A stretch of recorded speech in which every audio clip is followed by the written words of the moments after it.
thank you for the opportunity to speak to you today about the magnificent 7 ways to attract high-paying clients.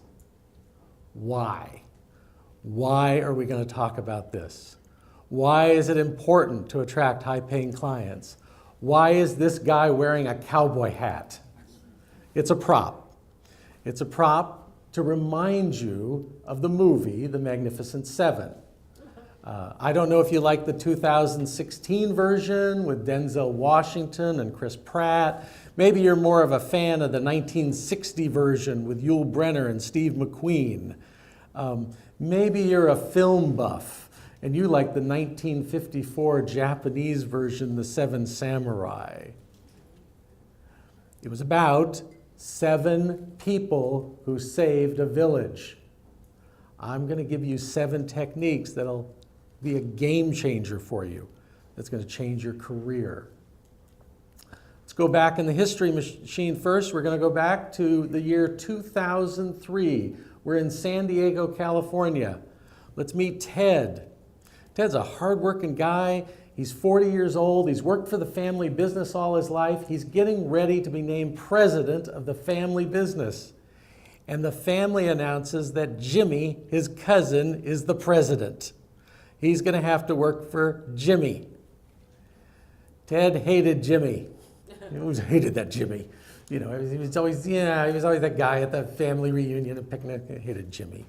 So he said, okay, I'm going to borrow. I'm going to take everything I own, and I'm going to buy a competing pest control business here in San Diego. There were 50 pest control businesses in San Diego. He bought the one that was number 48. It was $1 million business in revenues. It doesn't matter how much you make, it's how much do you keep. They were losing money. That's why they were happy to sell to him.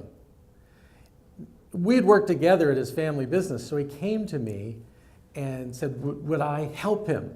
He needed to double his revenue. Show of hands, help me out. How many people here would like to double their revenue? Oh, excellent. That's easy. Get a second job, like the one you have right now. Maybe there's another way. Problem was, I turned Ted down. I said, Ted, I'm so sorry, but you work with small paying clients, people under $1,000. I am really interested in how to attract high paying clients, people who pay over $1,000. I was doing a proprietary research study on that very subject. And I received a phone call from the registrar at the Harvard Business School. And the registrar said, Mr. DeVries, we want to reach out to you because we're confused. And I said, well, what's the confusion? And they said, well, based on the passion of your entrance exam, we don't know why you didn't accept our offer to enroll in the Harvard Business School. Now, John and Betty, you got into Harvard through the front door. Let me tell you how I got into Harvard through the back door. They were putting on a program for the general managers of the largest global consulting firms in the world. My consulting firm was me, one person. And my entrance exam to Harvard began based on the entrance criteria of the Harvard Business School. You should not admit me. I would like you to make a new decision based on the following information. Every consultant who needs what you teach cannot attend the Harvard Business School. If you let me attend, I will be a missionary. I will bring to the world of consultants what you teach. Now, I didn't expect anything from that, and when I didn't hear from them, it didn't surprise me. Here's a surprising statistic. The US Postal Service says that they only lose 2% of the letters that are mailed each year. Only 2% of the letters do not reach their destination. They have a 98% success rate. Can you imagine if Southwest Airlines advertised they had a 98.2 success rate for getting passengers to where they're going? Not the luggage, I mean the passengers. So I never got the letter. The registrar said, it's no problem, Mr. DeVries, it's no problem at all. We've saved a seat for you. The course starts in 2 weeks. All we need is your cashier's check for $9,000. I did not have $9,000. I had the knowledge how to get money, so I went down the list. I went, okay, borrow from friends and family. No, that's not going to work. 2, cash in proceeds from my life insurance policy.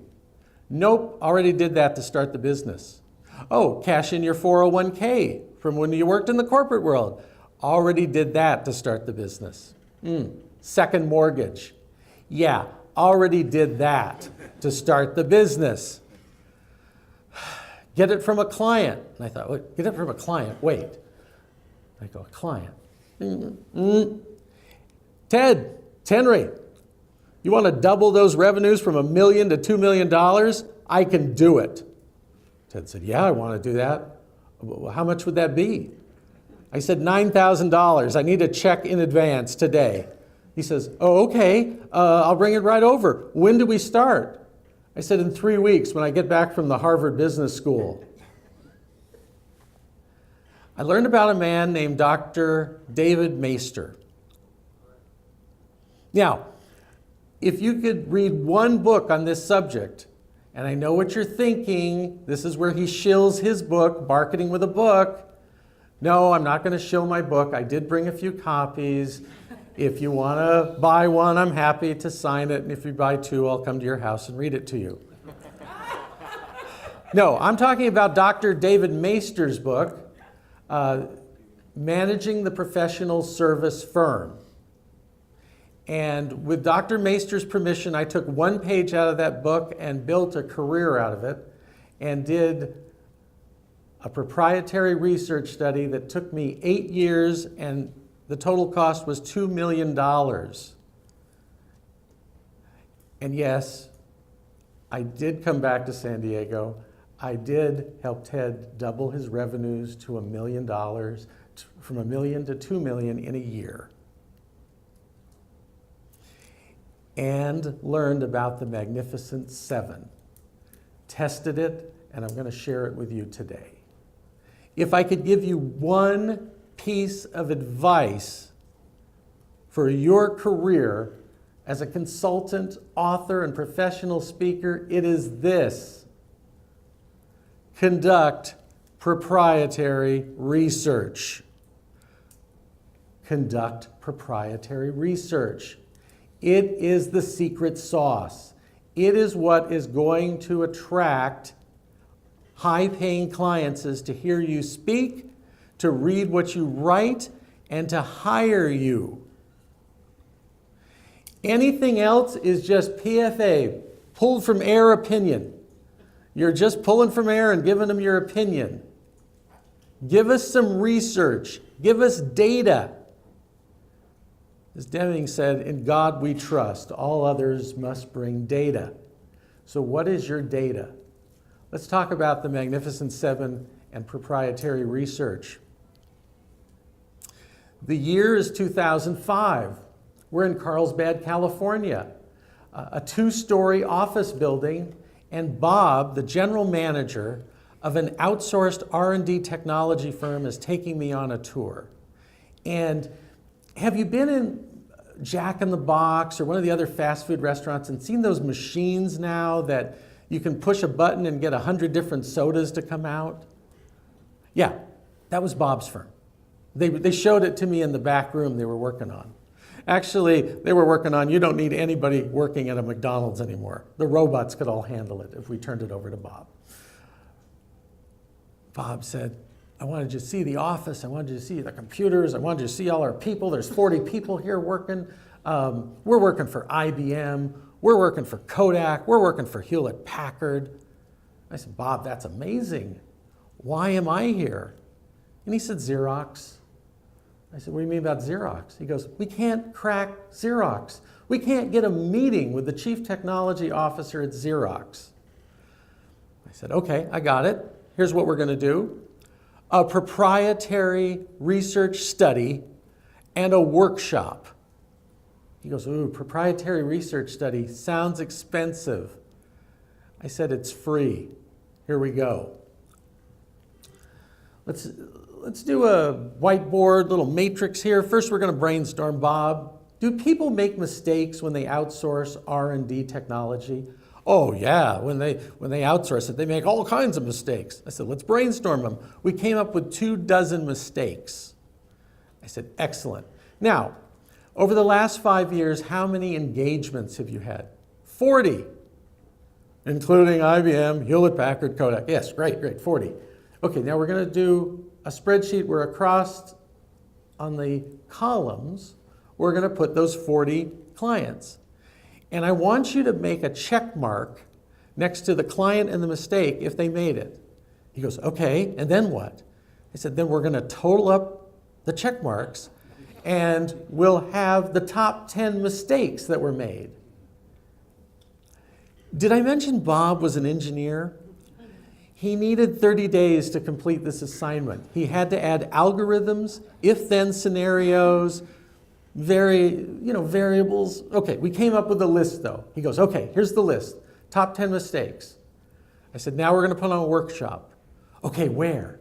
I said, the Holiday Inn in Rochester, New York, across the street from Xerox headquarters. We can do that? Yes, you can do that. It'll cost $250. He said, it sounds so negative, the top 10 mistakes.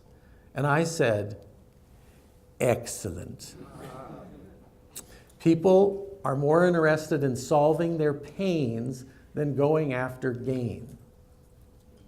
And the dirty little secret in corporate America, for organizations, individuals, is everyone is afraid that they missed it.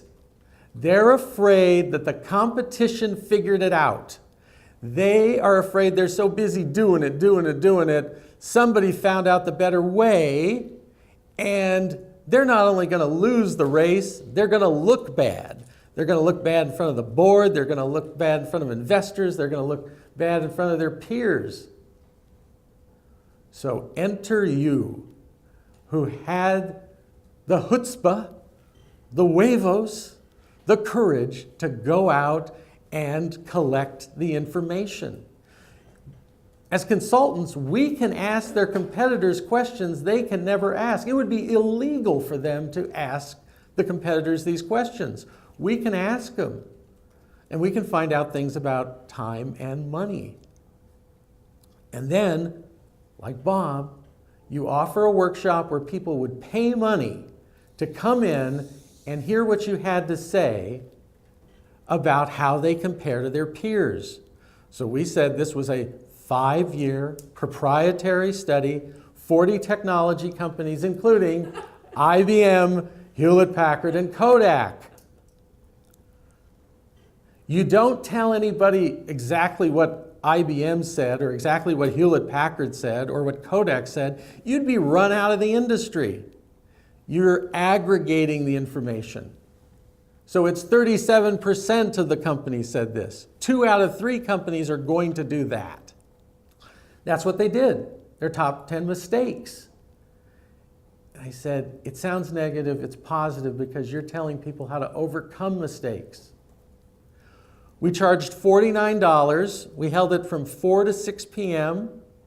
We served beer and wine. Oh, by the way, Xerox gets out at 4 p.m. We sold out. Amazingly, everyone was from Xerox, including the chief technology officer. After the presentation, the chief technology officer came up to Bob and said, Bob, I have a bone to pick with you. And Bob said, oh, well, what is it? He goes, you're working for IBM. You're working for Hewlett-Packard. You're working for Kodak. Why haven't you come talk to me? Okay, Bob was at a crossroads. You're going to be at a crossroads sometime. and you have a choice. The choice is you can feed your ego or you can feed your children. I recommend you feed your children. And here's how you do it. Feeding your ego sounds like this. We've been trying to get a meeting with you for 3 years. Feeding your children is, my bad, when would you like to meet? The aftermath of the story? That's how Bob got the Xerox account and created some more great things. Okay. Number 7 on the Magnificent 7 list is workshops with proprietary research. Hold workshops with proprietary research. I commission all of you as researchers this very moment. You should be working on a 20-year research project right now.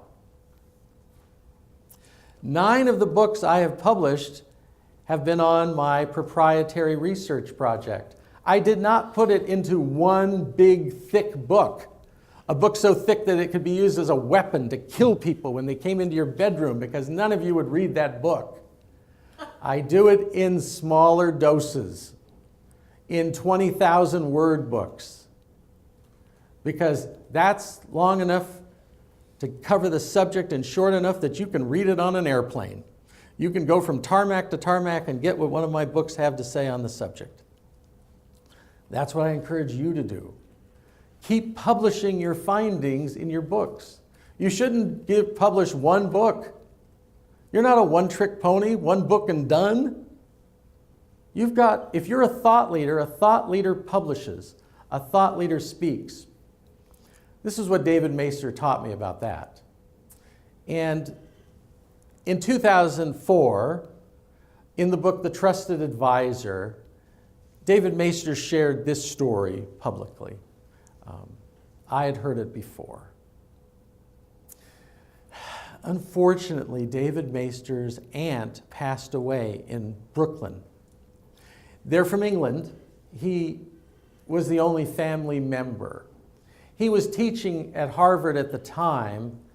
He has since retired. He was a $15,000 a day consultant, and he's retired from that. But at the time, he was teaching at Harvard. His aunt passed away in Brooklyn, so he had a problem. Who do I trust to handle probate? So he did what any of us would do. He called around to look for an attorney. And those people he called made the same mistakes that you and I have made. We said things like, how long we've been in business. Okay, so you know, I have been golfing longer than Tiger Woods. But I did not make the cut at the tournament this weekend, okay? Are you with me? Tiger did. It doesn't matter how long you've been doing something. The other thing they did is talk about their marquee clients. Oh, we're working for this client, that client, this client. In the attraction phase, they don't care. Then they talked about their size. So I did focus groups. I've done dozens and dozens of focus groups with people who hire you. I want you to know they're secretly laughing at you. That's what, because they told me, and they laughed when they tell these stories. They said, oh, we love when we talk to a consulting firm, because they all say the same thing. I said, what is it? They said, oh. They get a little serious when they say it too. They go, well, we're just the right size for you. Small enough for personal attention, big enough to get the job done. They said, firms with 500 people have told us that. Firms with 5 people have told us that. Solo practitioners tell us that. So that doesn't matter. What matters? What matters is that you understand their problem. You understand their problem. You care about them enough that you're going to share information on how to solve the problem in general. And then they hire you for the specifics. Maister said most consultants approach trying to get a client like someone at a bar at closing time who's desperate to go home with somebody for companionship. And they'll go, will you mate with me? Will you mate with me? Will you, whoever's first available. And there's a desperation to it. Oh, and clients, prospects, they smell desperation. My first book was titled Client Seduction, because clients want to be seduced. They want to be romanced. They want to start dancing and see if romance develops with you. How does that start? By reading what you have to say and hearing what you have to say. That is what a thought leader does. And they talk about problems and they offer solutions. Here's Dr. Meister's illustration. He talked to all those big New York City firms, and they said the wrong things. And then he found a solo practitioner in Brooklyn. I like to call him Bernie the attorney. So Bernie the attorney's in Brooklyn, and Dr. Meister calls him, and Bernie asks him some really great questions. He starts off with some great questions. I find most people, when they get in front of the client, just, talk. They don't ask questions. Bernie asks questions. In our research, we found out that you gain the greatest amount of your credibility by the quality of questions you ask during that first meaningful conversation. So Bernie got an A+. He asked the right question. And then he asked the magic question. May I have your email, please? May I have your email, please? Dr. Meister said, well, Bernie, of course, I'm happy to give you my email, but why? And he goes, well, Dr. Meister, I don't care what law firm you hire to handle probate. It's important for me to let you know that we handle probate totally different in the borough of Brooklyn than they do up in the Commonwealth of Massachusetts. Let me send you a 3-page white paper on how to handle probate in Brooklyn. The white paper will include things you have to do right now, things that you might want to do soon, and things that are optional to do. Also, I'm going to give you all the government agencies you need to contact when you're doing this. Well, who got the job? Bernie. He built a bridge of trust using the proprietary research he did on how to handle probate in Brooklyn. It's the secret. The secret sauce is the information. Not your opinion, but something you can back up. There's this great pool of research out there that people have done. We are drowning in information in the information age. We are dying of thirst for analysis. And with that, I'm going to take a drink of water. Cheers.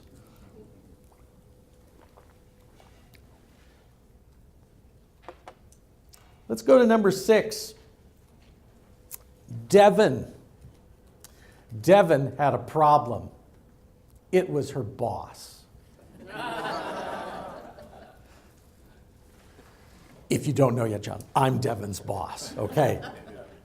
So we started Indie Books in 2014, and I needed a strategic alliance with a public relations firm. And I did some research and found out who is the biggest public relations firm in book publicity. And it was a firm called EMSI. So through networking, I got introduced to someone who's a VP there, and then the VP liked our conversation and said, let me set up a phone call with our president, Marcia. So I'm on the phone with Marcia, and for 25 years, she's been the leader in this field. We haven't even published one book yet. Well, we have a good conversation, and she says, well, this is really interesting. Tell you what, next time you get to Florida, call me up. We'll set up an appointment. Come into the office and we'll meet. And I said, well, thank you, Marcia. That'd be great. And I hung up the phone. Devon! Yes? What's our next open date on the calendar? And Devon said, well, it's September 5th, 3 weeks from now. I said, great. Marcia, it's Henry. I just found out I'm going to be in Florida on September 5th. Can we meet? Well, yeah. Okay. Why are you going to be here, Henry? I'm putting on a Marketing with a Book and Speech seminar in Orlando the next day. Well, that sounds great. I'd like to attend. Great. We'll see you there. Devin, we need to book a hotel and we need to fill a conference room in 3 weeks. Otherwise, we look like posers and wannabes and fakes. Devin had a problem. Me. I'm the nemesis character, really, in the story. So you might say, I know Devin well. I'm her father. I lured her out of corporate America, where she was this website rock star for big corporations, and I painted the entrepreneur picture about how great this was going to be, being in a startup, and you're going to own a piece of the action and all this. And I left the part out about, yeah, you're probably going to have to move into the house and also cook dinner 3 nights a week. I left that out. But so she came into the firm, and the problem was we had 0 contacts in Florida. We knew no one. And she only had 3 weeks. As a startup, we didn't have any budget. I said, Devin, if you can use LinkedIn, because you know this LinkedIn thing. I was on LinkedIn, but I didn't know why. I had a profile. People were asking to link in with me. Okay. But I didn't know what I was doing with it. I said, you know LinkedIn. If you could use LinkedIn to get 12 people in the seminar. So, as I said, I know Devin. Devin loves the freedom that she has, that she can do her business wherever there's Wi-Fi. But if she could have her business anywhere in the US, it would be on Main Street of Disneyland. Devin is a Disney fan. She's a Disney-aholic. She is a Disney trivia expert. I said, if you can book 12 people to be in that room through LinkedIn, I'll give you a pass to Disney World. Devin said, challenge accepted. And no, Devin was not able to get 12 people to sign up in 3 weeks. She was able to get 15 people to sign up in 3 weeks. So filled the room, and here's the best part. We wrote enough business before we left for Florida to pay for the whole trip. People said, oh, I can't attend, but Henry's a ghostwriter? Well, yes, he is. I need some ghostwriting. Oh, Henry is a Vistage speaker? I really wanted to become a Vistage speaker. I just don't know how. Would he coach me on that? Yes, he would. And that's how we paid for the trip. That's how we got there. That's how we met Marcia. And we signed on as strategic partners. And many book deals have come to us. And Marcia has gotten national publicity for our authors. And even got one of our authors on the Steve Harvey show, and that really launched his career. We owe so much to that strategic alliance. That's step 6, the magnificent step number 6. Get your internet game plan together. Your internet game plan starts with LinkedIn. Now, sometimes when I speak to author conferences like you, I have to tell the authors that, this is a hard truth, you look old. You look old. I don't mean you need expensive face cream, and I don't mean you need to dye your hair. What I mean is you need to embrace the internet and social media. Social media does not replace your marketing plan. It has to augment your marketing plan. What makes people look old to me is when I hear them bad-mouthing social media and the internet. They sound like Clint Eastwood in that movie Gran Torino. Get those kids off my lawn. When you say, oh, I don't post pictures of what I ate yesterday, and I don't need people to know where I'm on vacation and all this. Yeah, get over yourself. You chose to be a mini big shot. That's what you are, John. You're a mini big shot. You're not a big shot yet. Okay. You're You're not Jim Collins yet. You're not Tom Peters yet. But to a group of people who like what you do, you're kind of a big shot. And they want to be on Facebook with you to hear what you're doing and your thoughts and what you could share there. Not ads all the time, but thoughts. I have a lot of stalkers on Facebook. I'll meet people and they go, oh, that was so great. You got to Wrigley Field and that conference in La Jolla where Tony Alessandra spoke. That must have been awesome. And I'm going like, how do you know all about my life? These are the people who just joined Facebook to read about other people. I call them the Facebook stalkers, So they're out there. But you're a mini celebrity, so they want to hear about you. So do that. LinkedIn, number one thing to be on. We have found that we used to spend hundreds of dollars a month on direct mail to get people into our seminars. We save all that money now by using LinkedIn. Devin has a strategy. Her strategy is 2 simple emails. First, you have to have your profile completely filled out because people are going to check you out when you do this strategy. You ready for it? Step 1. You plan an event. You send a LinkedIn request to your target audience. This means you know who your target audience is. You work with who want what. So you know who they are. Well, they're all on LinkedIn. And people go, well, I go for CEOs, Henry. Like your thing doesn't work for me. CEOs are on LinkedIn. Well, CEOs don't bother with this stuff. CEOs are intensely interested in proprietary research on how they compare to their peers. The lifespan for a CEO has never been shorter. Fear never sleeps for a CEO. They want to know how they compare to their peers. That's what your event is about. But you just say, are you open to an invitation to an event I'm putting on in Orlando? They're going to do one of 2 things. Ignore you or link in with you. If they link in with you, you send them the second contact. Thanks for linking in. We're doing an event in your area. Here's the details and a link to tell you more. It's that simple. Shorter is better. How many do we need to send out? Probably 200 to get 10 to 20 in a room, in a city. The first time we go to the city, less. We call that the missionary tour. We're on the missionary tour there. They don't know who we are. We have no contacts. Once you've gone once, you have advocates who attended and who can tell other people and vouch for you what it was. So it's the 1-2 punch. And it's the internet game plan that lets you do this. What do you also need to do? Blog.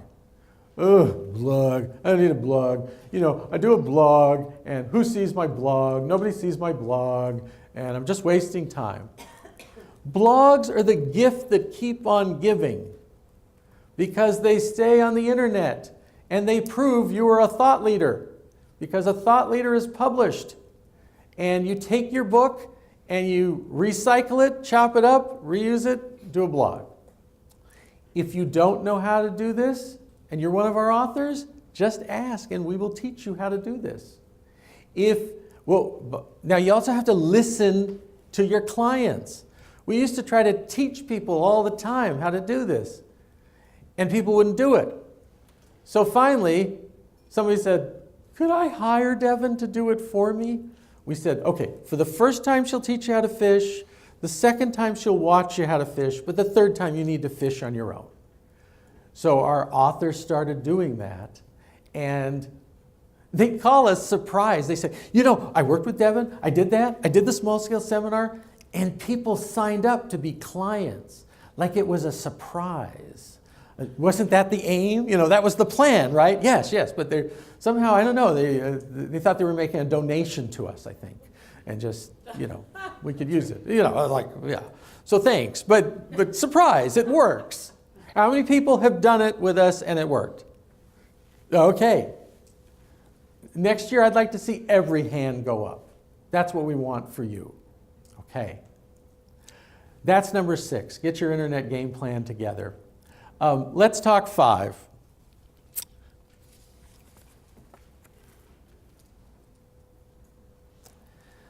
Penny Reed.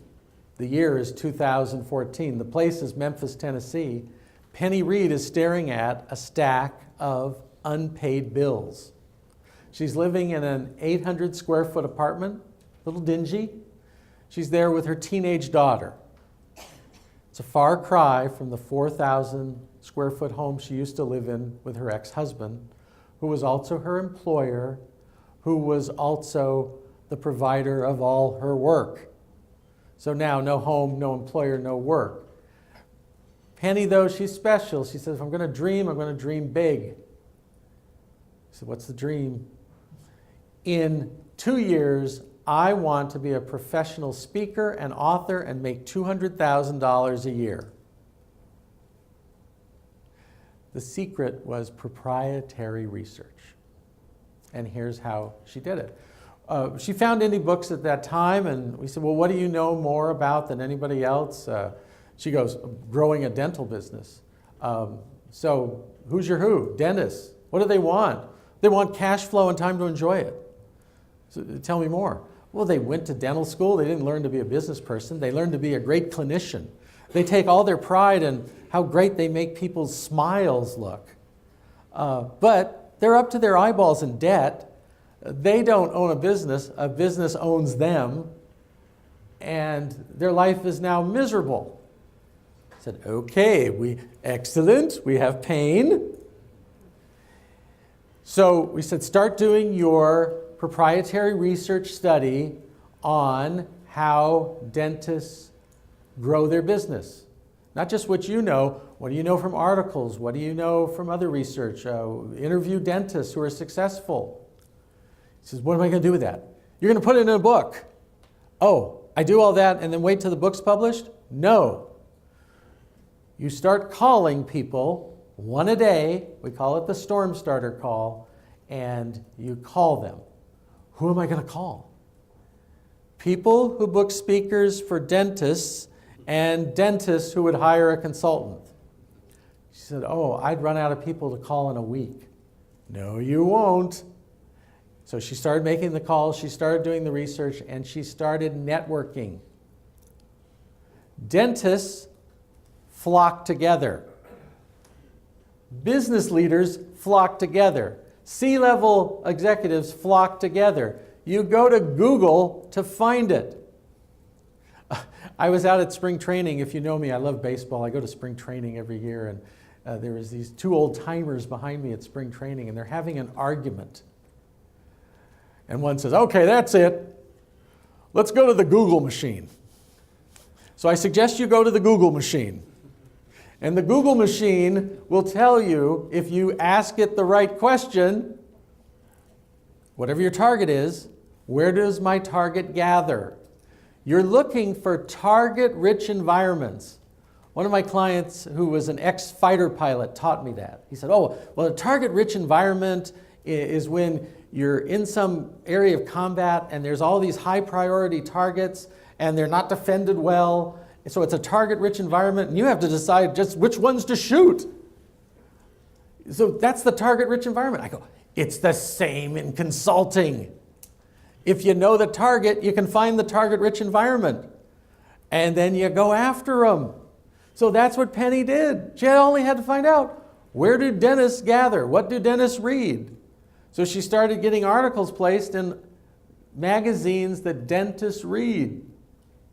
Thought leaders are published. 2, she networked at groups that congregated dentists and then found the key person. Here's the key person you want to find. The person who books speakers. If they're a volunteer, they're overworked, they're not paid. If they're professional, they're paid and overworked. Just the opposite, right? Okay, so you find that person and you become their new best friend. And so you're not having to call strangers all the time. call relationships. And you call that person and say, oh, how do you book speakers? When do you make those decisions? What are you looking for? What would I have to send? It's not rocket surgery. Okay, these are easy questions you can ask people. And just don't be a pest. And then what are they going to want to see? They're going to want to see your book. Well, my book's not done yet. Send them the cover of your upcoming book. You can get that done in month 1. I'm researching this upcoming book. Ooh, that sounds interesting. An author doing research on a book. If you have the book, you send the book. You send your one sheet, and not the boring one sheet. Thank you, Terry. Not the boring one sheet. Here's my picture, my name, like a wanted poster. No, a compelling headline, a photo that pays off what this is about, and information that they need. Because they need something in their hand. And the smart ones don't just do it electronically, because I'm Dutch, I'm cheap, I just love to, I can send the electronic version of the book and the PDF, and I can send, that's not what they want. They want to touch things. They want to hold them, color, good book. And Bart, they'll tell you all the time, they'll go, Bart, I have your book. Bart, this is code for it. I haven't read your book. It's on a stack, one day I'll get to it. Okay. So it's okay though, they have your book, they see you as the expert. And no booking committee ever got in trouble for booking an author. Ooh, I want to correct that. Yes, they have. Because they booked a smart author who was boring, who went and tried to bore the audience, who didn't work on technique, who didn't put humor into their presentation. And now they're in trouble. So what do you also need to send them? A link to your YouTube video. That's part of having your internet game plan together. You need a video of you speaking before a live audience to show that you're engaging, that you're interested in the audience, that you're not a promotional hack. I've been someone who has booked speakers for years. As a matter of fact, at the University of California, San Diego, I was the assistant dean for continuing education and public programs. So I booked people like the Dalai Lama to come in to speak. And let me tell you, there's a lot of drama when you book the Dalai Lama. The Dalai Lama wanted to give a free speech. That free speech cost me $500,000. His Holiness the 14th Dalai Lama of Tibet does not travel alone. He has an entourage of 15 lamas that come with him. But first, the advanced lama comes in and negotiates the book deal and where the books will be sold. They said, remember, this is not a business, we're a religion. Now, we'd like the book table over here. Okay, and the t-shirt sales will be over here. Okay, so there is merch with the Dalai Lama. Oh, by the way, people were so generous, they donated over $500,000 to me so the Dalai Lama could come to town. We had extra money. We had to give it away to a school for the homeless. The Dalai Lama said, find a school that's deserving. We said, well, there's one for homeless children in San Diego. He said, give them the extra $50,000. Okay. I book speakers. Speakers would honestly say things to me like this. I am so glad you're booking me. I can't believe you're booking me that I get to give an hour commercial about what I do. People would show PowerPoint decks and they would have 38 slides about them and 2 slides on the topic. One speaker got on the stage and said, I know Henry invited me to speak on this subject, but I felt like talking about this today. I had 150 people who paid $50 to hear the topic I advertised. Talk about a karma bomb going off in that room. I don't think that person got business from that. Penny published the book. She sent a book out a day, made more phone calls. She got more and more bookings to speak. She got more and more consulting contracts. She opened up her QuickBooks P&L statement at the end of 2017, and it said gross revenues $200,000. $100,000 from speaking, $100,000 from consulting. It wasn't because she was interesting, she is. It wasn't because it's a great book, it is. It's because of the information she had. Now, for this secret about proprietary research, I paid $10,000 to learn this. I joined a group that was a group of best-selling business authors. You had to be a best-selling business author. My first book, Self-Marketing Secrets, was a business bestseller. Went to 2 printings. No, the first printing wasn't blurred. They had to print another edition to get it out there into the bookstores. And but this meeting, if you're thinking this was all like high-fiving, we're so great, it was more like, and I've never been to a 12-step program, but from some of my authors who have, it sounded like a 12-step program. You had to get up there and go, "Hi, my name is Henry." This is the audience participation part. "Hi, my name is Henry. I'm a best-selling author." And they said, the leader goes, "Henry, how many books did you sell?" "Went to 2 printings, 5,000 copies in the first year. Publisher offered me a multi-book deal." "Yes, Henry, how much money did you make?" $3,000. The next woman, "I can top it. My name's Joan." I did. Warner picked up my book. I had 3 co-authors. We were sent on a nationwide speaking tour. We sold 15,000 copies. "How much did you make, Joan?" "Well, I got 25 cents a book." And then we learned how to really make money in this business. And the woman who was coaching me had worked in marketing for a man, let's call him Mark.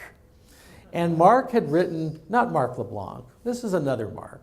And this Mark, you would know him from a very famous book. But when he was getting started, he was just a poor, unemployed writer who had a back problem. So he went to a chiropractor. And the chiropractor was adjusting him, and they got into a conversation. And Mark found out that some chiropractors make $1 million a year. And he asked the chiropractor, he goes, "Well, how do they make $1 million a year?" And the chiropractor said, "Beats me." So Mark said, "Would you like to know how they make $1 million a year?" He goes, "Oh yeah, I'd like to know that." So Mark went out and found chiropractors who made $1 million a year. He didn't call it a proprietary research study. That's what he did. And he asked them, "Would you agree to be interviewed on tape?" And many said, "No, I won't agree to that." But some did. And some signed the waivers that they could be interviewed. So he interviewed them on tape.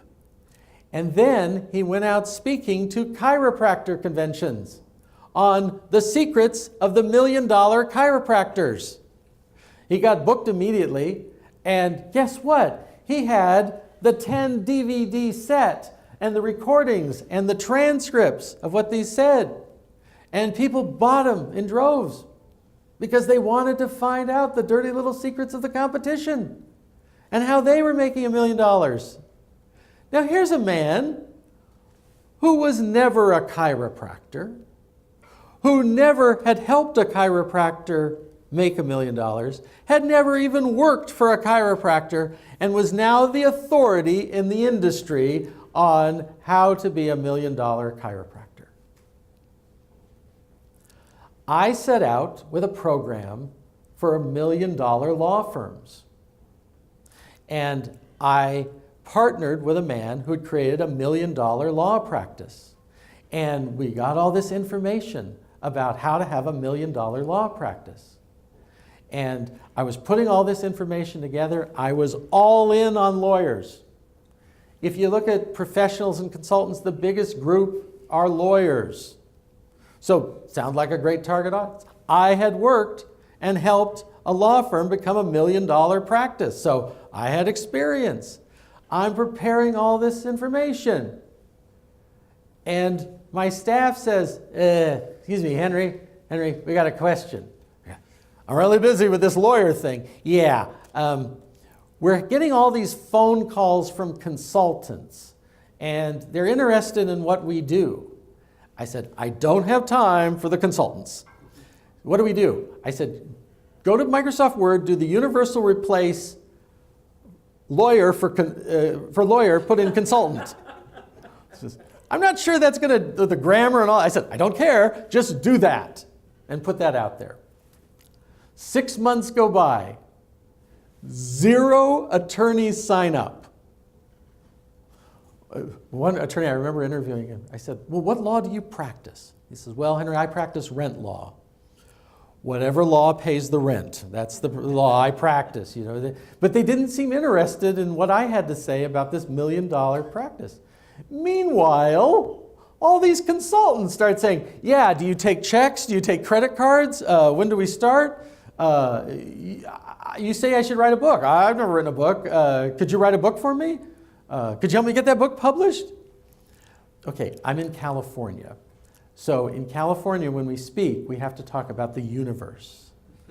And the universe manifests. And the universe sends you clues. Now, when we're back in the Midwest, I talk about God. And the Lord helps those who help themselves. And do what the good book says. I'm bilingual, so I can talk either language. So I'll just talk about California, the universe. So the universe was sending a message. We listened to it. And I started networking where consultants gathered. And that leads to number 4.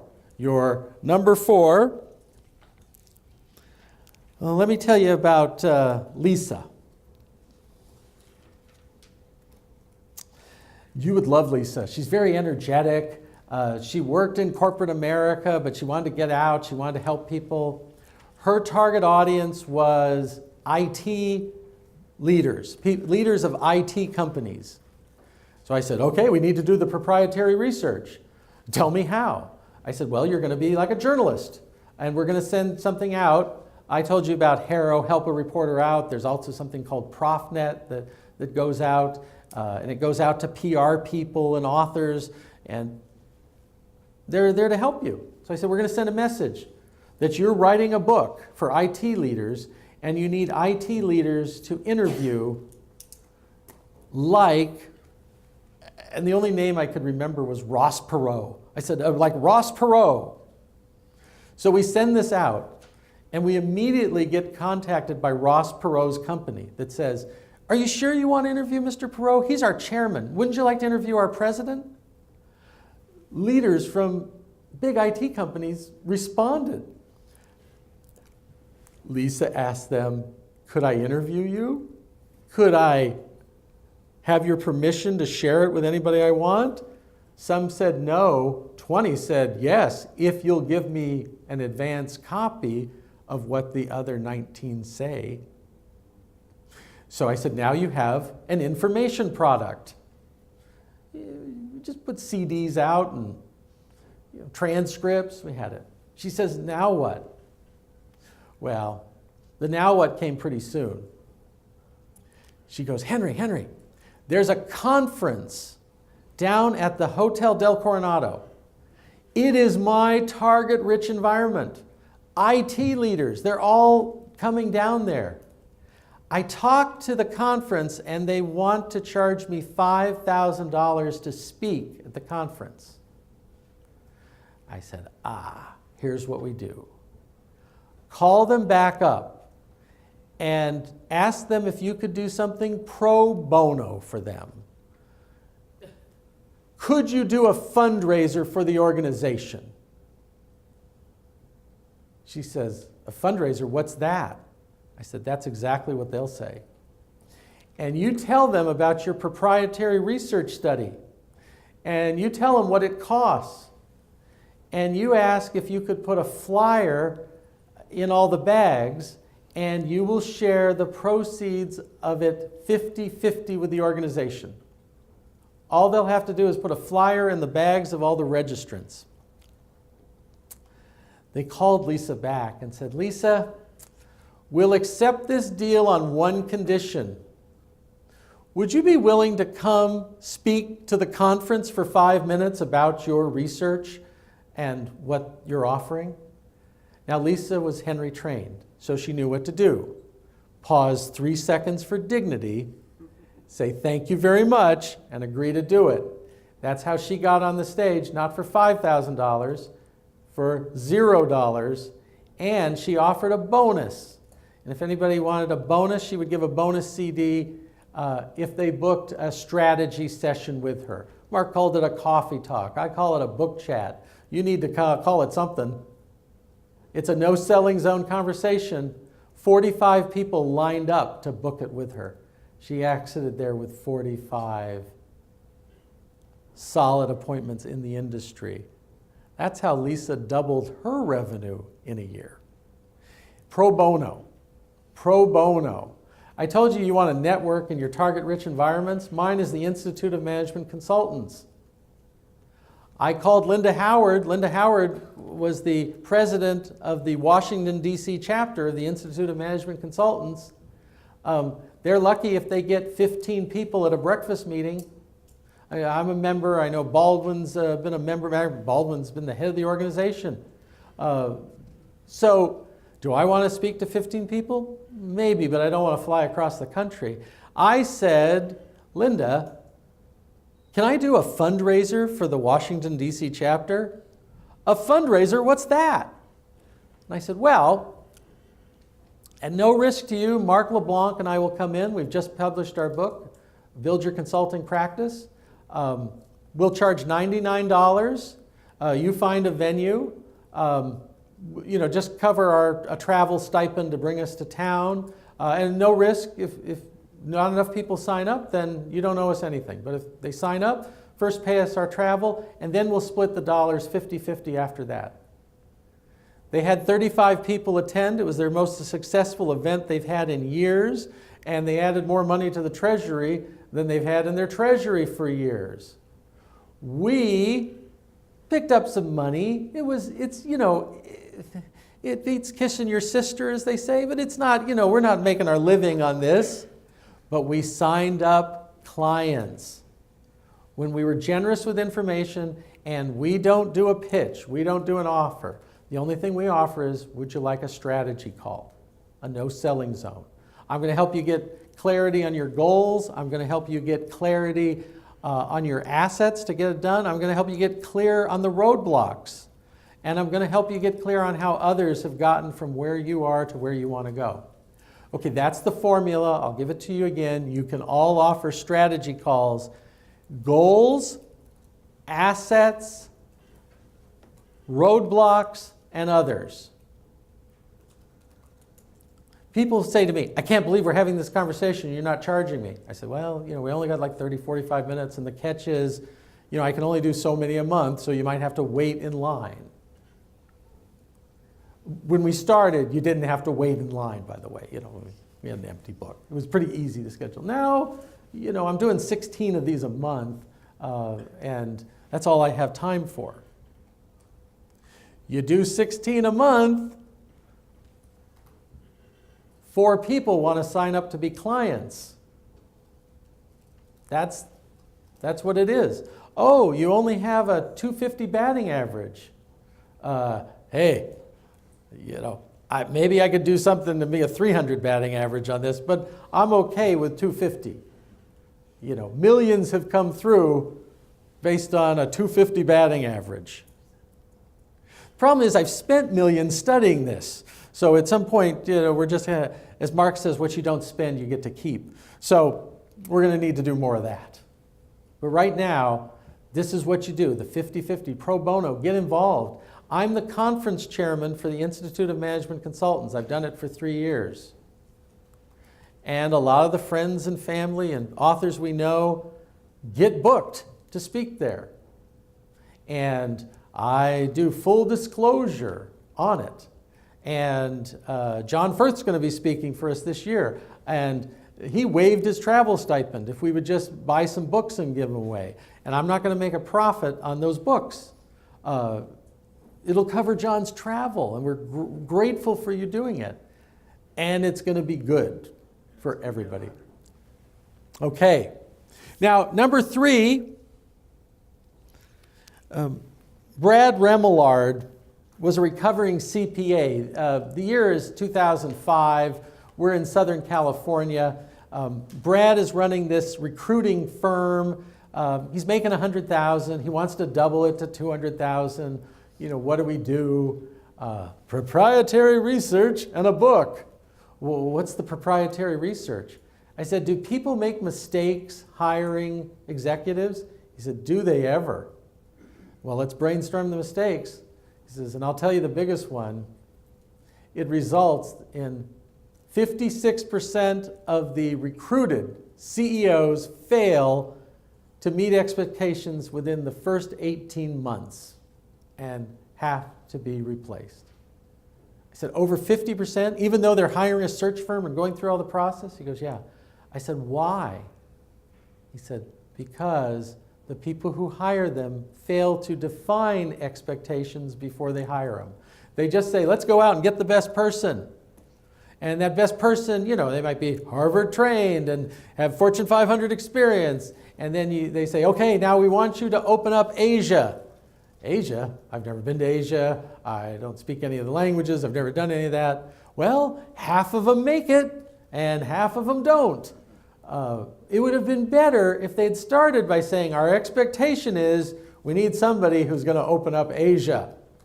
And then they would have had a much better shot. That's what their book was about. Our working title for the book was Forget Everything You Know About Hiring. As we're writing the book, someone who we interviewed, a CEO, said, oh, I know exactly what this feels like. It's like they get here and you say, you're not the person I hired. We go, that's the title of the book.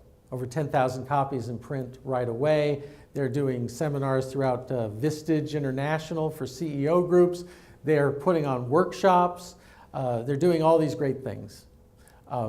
Being published and getting published in articles and blogs. And I'm published with Forbes.com. I've written for Inc.com. I've written for CBS Money Watch. Find places where you can get published. That's number 3, get published. And not just one book, you're writing books. An author should always be working, a thought leader should always be working, an expert should always be working on their next book, their upcoming book. Number 2,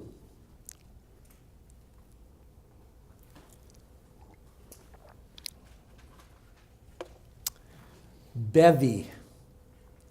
Bevy was a vice president for a company called Hart Hanks.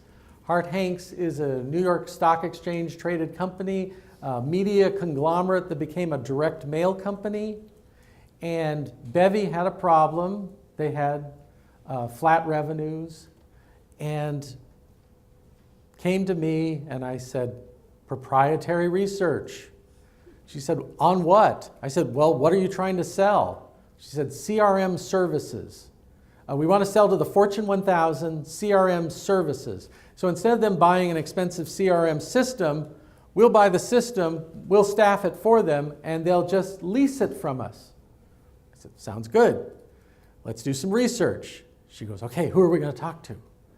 I said, Fortune 1000 companies who have bought a CRM system. What are we going to talk about? What mistakes did they make when they bought a CRM system? The survey had 6 questions. The 6 questions went out. We got the results. We compiled it. We did white papers. And then we offered to speak. Speak at conferences.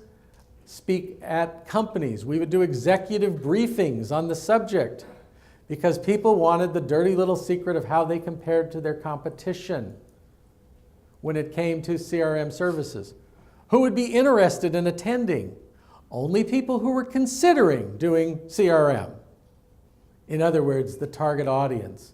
Isn't it negative? Excellent. We tested pain versus gain headlines. Pain outdrew gain 19-1. People have time for pain. I like to say you make more money selling Vicodin than vitamins. Go after the pain. And then somebody always says, well, what about Viagra? And we go, okay, that's a pain too, but that's another subject. That's another seminar. Okay. You get invited as a speaker when you have this research. They want to book you as a speaker. It's your competitive edge.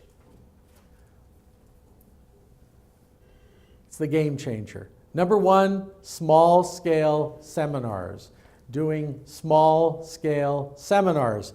And this is what David Maister taught me. I hope you never have a problem in this area. So if number two is getting booked as a speaker at associations and getting booked to do executive briefings, that means someone else controls the booking. Number one, the magnificent number one is small-scale seminars because you control it. And it's not a workshop where you rent a hotel and you need to charge money. You're doing something small where you want 4 to 8 people in a room. Typically 4 to 8 people in a room. Now, if you were having marital problems in San Diego, and I hope you never do, but you'd want to meet Mary. Mary's this amazing woman. Mary was a family law attorney. She was married. She had 2 sons, so she worked part-time so she could spend time with her sons. And then unfortunately, her husband left, and she was the sole support of the 2 sons. She was making $50,000 part-time, and she said, I need to double my revenue, Henry. But I know what you teach, and that won't work for me.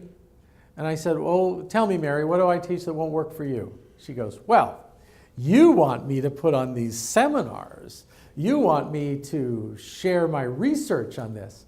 And can you imagine if I'm putting on a seminar and the man walks in one door and the female walks in the other door? They'll have the divorce right there. So I have to do everything different in private. And unlike your other clients, I have to give away a lot of free consulting. People come and meet with me, and they get all these ideas, and they talk to me, and then I don't get any money, and I have cash flow problems. So unlike your other clients. And I said, oh, okay, yeah, unlike my other clients. Okay. Okay, Mary, here's what we're going to do. 2 things. One, when people call up, you're going to offer them a choice. A choice between a one-on-one meeting and a seminar for 2. So how's that going to work? I said, well, how much do you charge right now? $250 an hour. I said, practice the words $350 an hour in front of the mirror. And when you believe it, start telling people $350 an hour. And we'll take your credit card. We can talk for an hour, hour and a half, whatever works for you. And then we'll run the card when you leave. Or if you would rather, if you and your spouse come together, I'll give you a private 20-minute seminar on the differences between litigation, mediation, and collaboration. My research has shown that litigation can be 10 times more expensive. There's a rigid protocol that a judge must follow. And if you don't follow the protocol, or you don't want to follow the protocol, it's tough. You have to do it. People have lost their government clearances because of what's come out in divorce proceedings. Mary said, I knew from where the couple sat during the seminar if they were going to get divorced or not. But I gave them my full 20 minutes. Part of that was a form that asked them some questions. And one of the questions was, would you consider reconciliation? And she said, if the husband and wife both checked that box, I told them, you don't need a divorce attorney, you need a marriage counselor.